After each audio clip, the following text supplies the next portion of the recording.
Shalom sahabat setia dimanapun Anda berada. Kembali bersama kami Solidio Gratia.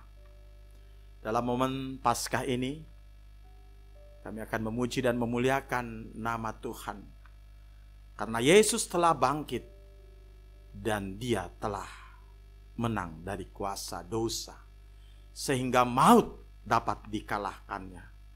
Sehingga kita boleh bersuka cita dan bergembira karena Yesus Kristus telah bangkit bagi kita semua. Terpujilah nama Tuhan.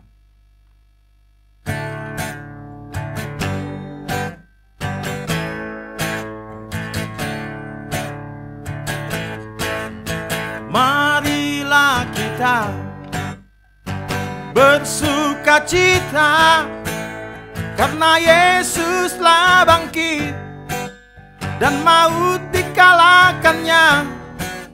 Kubur terbuka karena kuasa-Nya. Marilah kita bergembira, angkat suaramu, pujilah Dia, bagi Dia yang telah menang, menyelamatkan dosa kita. Bersorak-sorai, masyurkanlah nama-Nya, beritakanlah keajaiban-Nya, agar semua orang tahu pada Yesus, Dia telah bangkit bagi kita. Bersorak-sorai, tinggikanlah nama-Nya, dan nyanyikanlah kemenangan-Nya, agar semua orang percaya pada Yesus, Dia Juru Selamat manusia.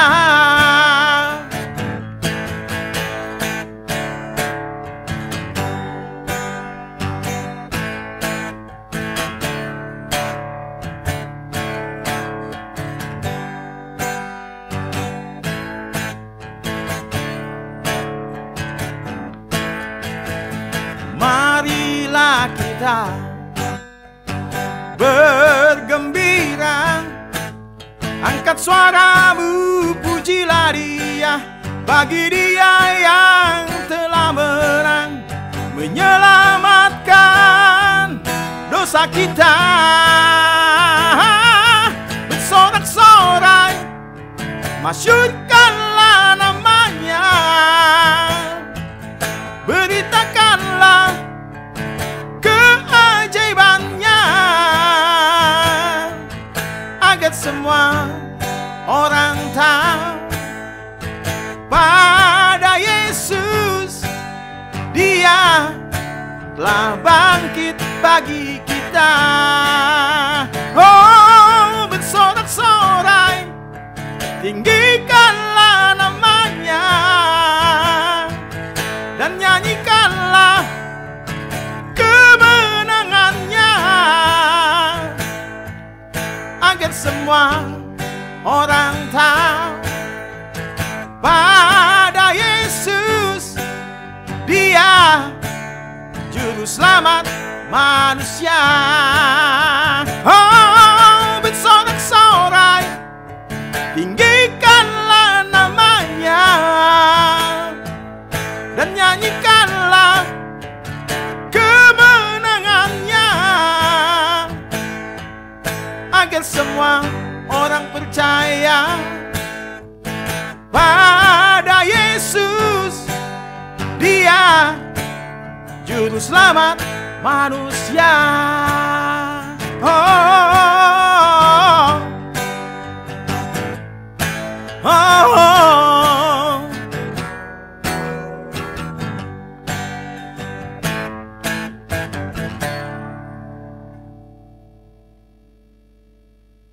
Demikianlah pujian yang sudah kita dengar bersama.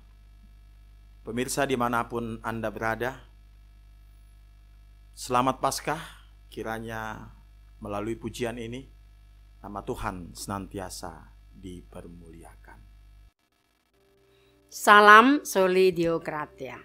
Bapak Ibu Saudara yang kekasih dalam Kristus, sebelum kita mendengarkan firman Tuhan, mari kita berdoa. Bapa kami yang di sorga, di dalam Kristus Tuhan kami bersyukur berkat yang Kau berikan hari ini bagi kami, dan kami hendak mendengarkan firman-Mu. Terangilah hati dan pikiran kami melalui Roh-Mu yang kudus. Amin. Firman Tuhan bagi kita pada Minggu Paskah ini dari Lukas 24 ayat 1 sampai dengan 12 dengan topik Yesus telah bangkit. Tetapi pagi-pagi benar pada hari pertama minggu itu mereka pergi ke kubur membawa rempah-rempah yang telah disediakan mereka. Mereka mendapati batu sudah terguling dari kubur itu. Dan setelah masuk, mereka tidak menemukan mayat Tuhan Yesus. Sementara mereka berdiri termangu-mangu karena hal itu. Tiba-tiba ada 2 orang berdiri dekat mereka, memakai pakaian yang berkilau-kilauan. Mereka sangat ketakutan dan menundukkan kepala. Tetapi kedua orang itu berkata kepada mereka, "Mengapa kamu mencari Dia yang hidup di antara orang mati? Ia tidak ada di sini, Ia telah bangkit. Ingatlah apa yang dikatakannya kepada kamu ketika Ia masih di Galilea, yaitu bahwa Anak Manusia harus diserahkan ke tangan orang-orang berdosa dan disalibkan, dan akan bangkit pada hari yang ketiga." Maka teringatlah mereka akan perkataan Yesus itu, dan setelah mereka kembali dari kubur, mereka menceritakan semuanya itu kepada ke-11 murid dan kepada semua saudara yang lain. Perempuan-perempuan itu ialah Maria dari Magdala dan Yohana dan Maria ibu Yakobus, dan perempuan-perempuan lain juga yang bersama-sama dengan mereka memberitahukannya kepada rasul-rasul. Tetapi bagi mereka perkataan-perkataan itu seakan-akan omong kosong, dan mereka tidak percaya kepada perempuan-perempuan itu. Sesungguh pun demikian Petrus bangun, lalu cepat-cepat pergi ke kubur itu. Ketika ia menjenguk ke dalam, ia melihat hanya kain kapan saja. Lalu ia pergi dan ia bertanya dalam hatinya apa yang kiranya telah terjadi. Demikian firman Tuhan. Selamat Paskah. Paskah akronimnya pasti aku selamat karena Allahku hidup. Amin. Amin. Bapak Ibu Saudara yang kekasih dalam Kristus, di seluruh dunia hari ini sangat berbahagia kita dapat merayakan hari kebangkitan Yesus. Walaupun bagi dunia berita kebangkitan tetap menjadi kontroversi. Sampai hari ini orang-orang Yahudi tidak mempercayai kebangkitan Yesus. Bagi mereka yang mempercayai nalar dan logika di atas segalanya, kebangkitan Yesus adalah peristiwa yang tidak bisa diterima oleh akal. Hal ini terlihat dari karya fiksi yang mengambil setting cerita-cerita seputar sejarah Kristus. Seperti novel fiksi The Da Vinci Code. Misalnya, secara tersirat penulis tidak mempercayai kebangkitan Kristus. Demikian juga seperti buku The Lost Tomb of Jesus. Atau David Hume mengatakan, mana mungkin tubuh Yesus yang sudah mati dapat berubah menjadi tubuh lain. Hume menuntut logika dan sains. Tidak ada realita yang lain di luar itu. Kebangkitan hanyalah sebagai metafora atau kiasan. Demikian juga dalam sejarah teologi kontemporer, beberapa pendeta dan teolog bahkan ada yang berani mengatakan bahwa Yesus tak pernah bangkit dari kematian. Kisah kebangkitan Yesus hanya sebuah mitologi yang ada di Alkitab.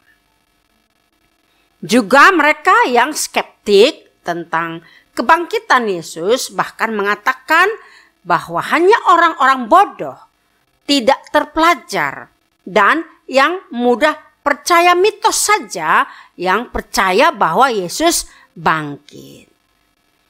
Orang-orang pintar dan terpelajar tidak mungkin mempercayai hal-hal yang susah dicerna oleh akal. Mungkin juga mereka menganggap semua murid Yesus adalah orang-orang yang sederhana dengan tingkat intelektual yang sangat rendah.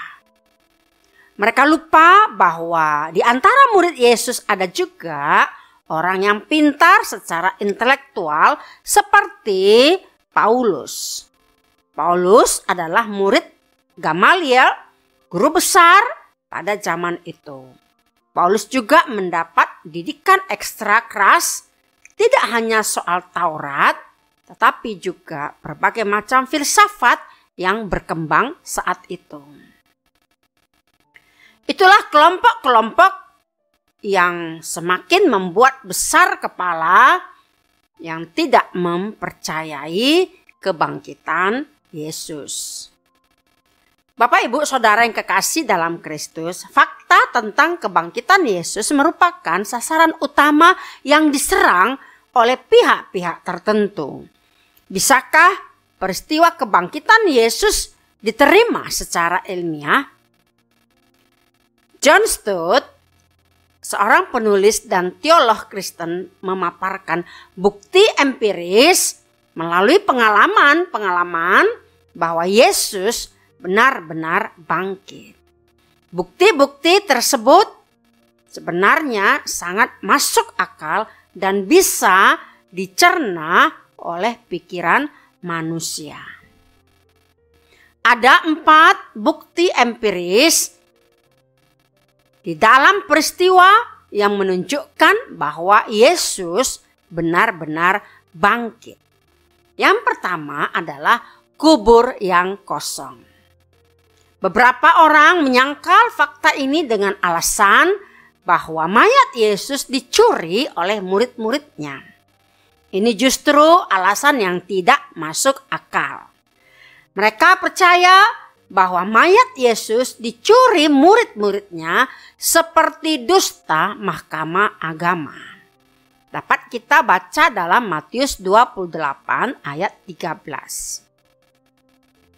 Bagaimana mungkin murid-murid yang sedang dalam ketakutan berani mencuri mayat Yesus yang dijaga ketat oleh prajurit-prajurit?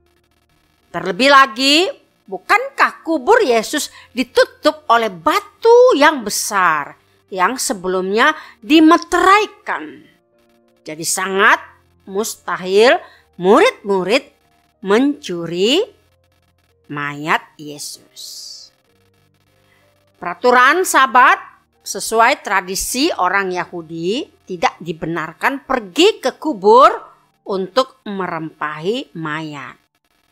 Tetapi setelah hari Sabat lewat menjelang menyingsingnya fajar, pada hari pertama minggu itu pergilah para perempuan, yakni Maria Magdala, Yohana, Maria ibu Yakobus, dan perempuan yang lain pergi ke kubur untuk merempahi tubuh Yesus.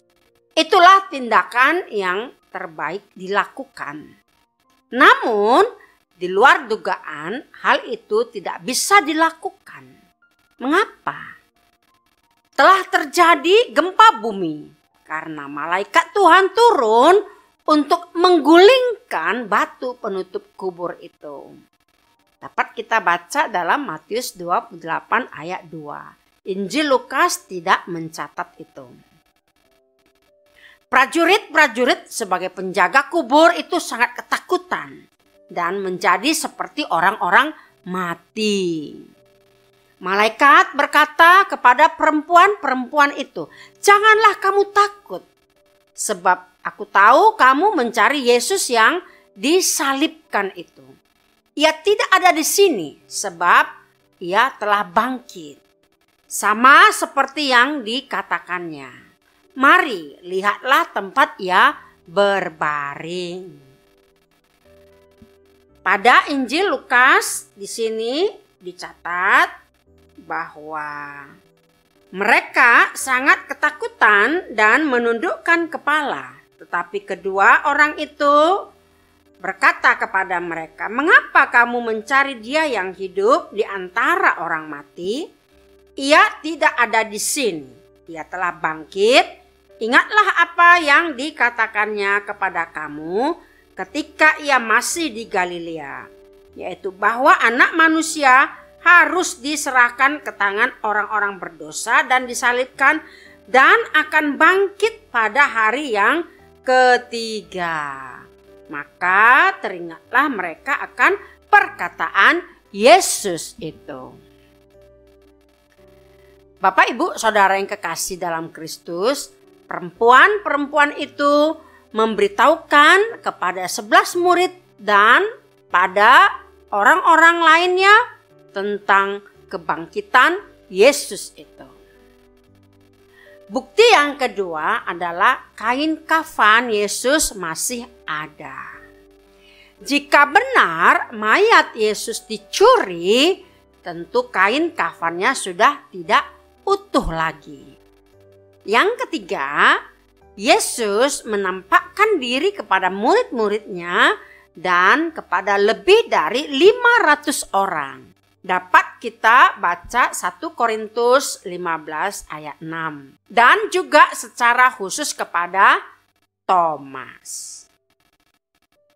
Keempat, ada perubahan besar dalam kehidupan para murid. Mereka yang semula hidup dalam ketakutan, kini hidup dalam pengharapan. Bahkan sejarah mencatat bahwa murid-murid Yesus akhirnya mati sebagai martir. Bapak, Ibu, Saudara yang kekasih dalam Kristus. Di dalam perikop kita ada beberapa hal orang-orang penting yang sangat berperan dalam kebangkitan Yesus. Merekalah wanita-wanita atau perempuan-perempuan Paskah. Dalam ayat 10. Memang tidak menonjol, tapi peran mereka tidak bisa diabaikan begitu saja. Itulah wanita-wanita seputar peristiwa Paskah. Ada Maria Magdalena atau Magdala yang memberi hidup untuk melayani Tuhan setelah ia dipulihkan dari masa lalunya yang suram. Ada istri pejabat yang bernama Yohana yang melayani Yesus dengan kekayaannya. Dan masih banyak wanita-wanita lain yang dengan selalu mengikut dan melayani Yesus. Wanita-wanita itu bukan hanya menjadi figuran dalam cerita Paskah, tapi apa yang mereka lakukan sesungguhnya luar biasa. Coba mari kita bandingkan sejenak para murid Yesus saat Yesus ditangkap dan disalib. Murid-murid Yesus selain Yohanes melarikan diri. Namun wanita-wanita ini terus mengikuti Yesus, bahkan sampai Yesus disalib. Dapat kita lihat dalam Lukas 23 ayat 49. Siapa yang menguburkan mayat Yesus dan menyediakan rempah-rempah dan minyak mur di kubur Yesus? Yusuf Arimatea bersama wanita-wanita itu. Sementara para murid Yesus sedang bersembunyi. Dapat kita lihat dalam Lukas 23 ayat 55 sampai 56. Sekalipun para wanita telah memberitahukan kepada 11 murid, mereka menganggap itu sebagai omong kosong dan tak percaya. Akan tetapi Petrus pergi cepat-cepat dan melihat hanya kain kafan saja. Namun dia masih bertanya-tanya dalam hati, apa kiranya yang terjadi? Ayat 11 sampai 12. Ketika Yesus bangkit, wanita-wanita inilah yang pertama melihat Yesus dan menjadi saksi kunci kebangkitannya. Melalui wanita-wanita inilah berita Paskah tersebar ke mana-mana. Wanita-wanita di seputar Paskah menjadi inspirasi bagi kita semua. Mereka menjadi contoh nyata arti sebuah kesetiaan, arti dari pengorbanan, arti dari keberanian. Sesungguhnya figur wanita seperti mereka sangatlah langka. Bapak, Ibu, Saudara yang kekasih dalam Kristus, peringatan Paskah pada tahun ini kiranya menumbuhkan komitmen baru kepada kita untuk lebih setia dalam mengikut Yesus apapun yang terjadi. Bukan hanya pada saat Kristus dieluk-elukan sebagai raja saja, tapi juga pada saat Kristus tergantung di atas kayu salib. Artinya, dalam suka dan duka kita harus setia mengikut Yesus. Miliki keberanian seperti mereka sehingga kita menjadi saksi kuasa kebangkitan Yesus di zaman ini. Melalui kesaksian hidup kita, biarlah nama Yesus diceritakan dan dimuliakan. Ingatlah, Anda bukan sekadar figuran. Anda adalah lakon kerajaan Allah untuk menghadirkan Kristus di tengah-tengah dunia. Bapak, Ibu, Saudara yang kekasih dalam Kristus, melalui Paskah, kebangkitan Yesus adalah membawa transformasi bagi kita, yakni pembaharuan perjumpaan Allah dengan manusia. Yesus meruntuhkan tembok pemisah antara laki-laki dan perempuan. Subordinasi. Mereka menganggap perempuan kelas 2. Melalui kebangkitan Yesus, Yesus menampakkan diri kepada saksi pertama, yakni kaum perempuan yang datang ke kubur, agar mereka dapat percaya untuk menjadi saksi bagi dunia akan kebangkitan Yesus. Itu yang pertama. Yang kedua, bahwa perempuan dapat membaca Alkitab, firman Tuhan setiap hari, dan dapat duduk bersama dengan kaum pria. Tidak seperti pemahaman orang Yahudi bahwa tempat ibadah perempuan dibatasi oleh tirai sebagai batas terhadap laki-laki. Akan tetapi kebangkitan Yesus mengoyakkan tirai itu, bahwa laki-laki dan perempuan sama duduk di hadapan Allah, baik di baitnya yang kudus atau dimanapun. Bukan itu saja, pada zaman emansipasi sekarang dan berbagai profesi bahwa perempuan setara dengan laki-laki dan laki-laki harus menjadikan perempuan sebagai mitranya. Baik dalam profesi bidang pendidikan, bidang medis ataupun kesehatan, bidang teknologi, politik, gereja, dan berbagai aras dalam lini kehidupan ini. Bapak, Ibu, Saudara yang kekasih dalam Kristus, dalam momen inilah Yesus ingin kaum perempuan membawa warna baru dalam dunia ini, yakni menjadi saksinya, menjadi partner Yesus, menjadi duta kabar baik dimanapun berada, apa dan bagaimanapun pekerjaan atau profesi kita. Bapak, Ibu, Saudara yang kekasih dalam Kristus, biasanya gereja-gereja pada Minggu Paskah ini akan mengadakan perayaan yang disebut dengan Parheheon Ina. Maka melalui Parheheon, sebagai wanita atau perempuan maju terus untuk meraih cita-cita, meraih masa depan yang gilang gemilang, dan tidak hanya mengurus di dapur, di kasur atau di sumur saja, tapi sudah dapat menerima dan mengemban tugas serta tanggung jawab yang begitu besar. Baik sebagai ibu, baik sebagai istri, baik sebagai wanita karir. Oleh karena itu, siapapun kita sebagai perempuan, mari kita dapat melayani kerajaan Allah dan melayani keluarga, melayani masyarakat, menjadi saksi dan berkat. Demikian nyanyian pujian dan firman Tuhan pada Paskah yang indah ini.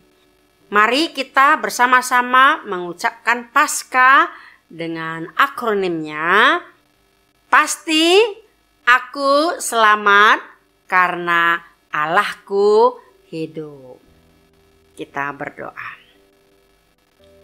Tuhan Yesus yang baik, terima kasih Engkau sudah mati bagi kami untuk menyelamatkan kami dari dosa, dari maut, dan dari kuasa iblis.